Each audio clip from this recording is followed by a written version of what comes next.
Rasaku, rasaku, haya rasaku,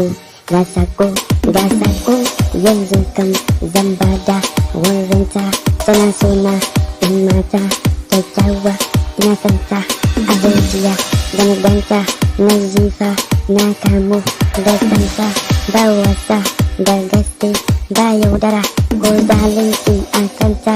In ka ganta ka kira ni ko ka amso min lambar wayarta in kira ta.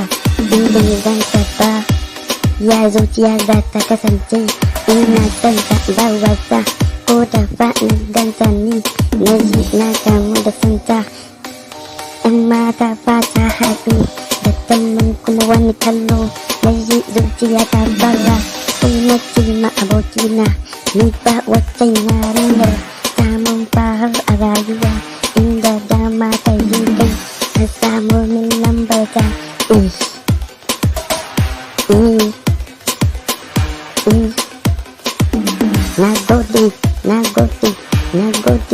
Na gode.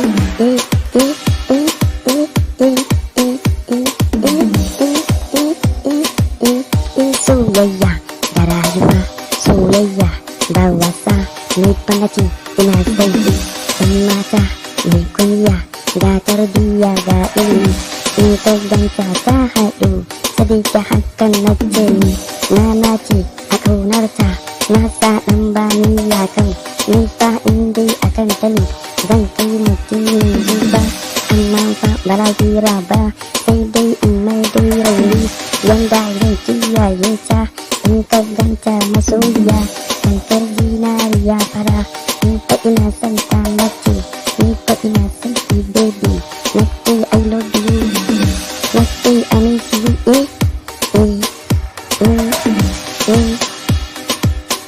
Sai na ce mata ɗan mata yaushe ni zan zo mu gana, sai ta ce nan baby na gobe ka yi mu zo mu gana. Sai na je ta yi magana ta ce ni ina son ka, sai na je bakinta ya furta kalmar kaina.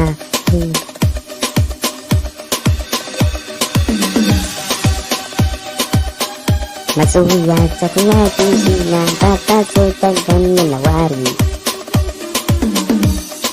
sai na ce mata mai sona kina da kishi na matuƙa, na gode miki mai sona, alƙawari kuma ta sani amana kuma akan cika, tokar kaya da ta shirya duk ne yin gammo na san ba zai tokar biya ba, sauro da dakon giwa hankali baya ɗauka ai.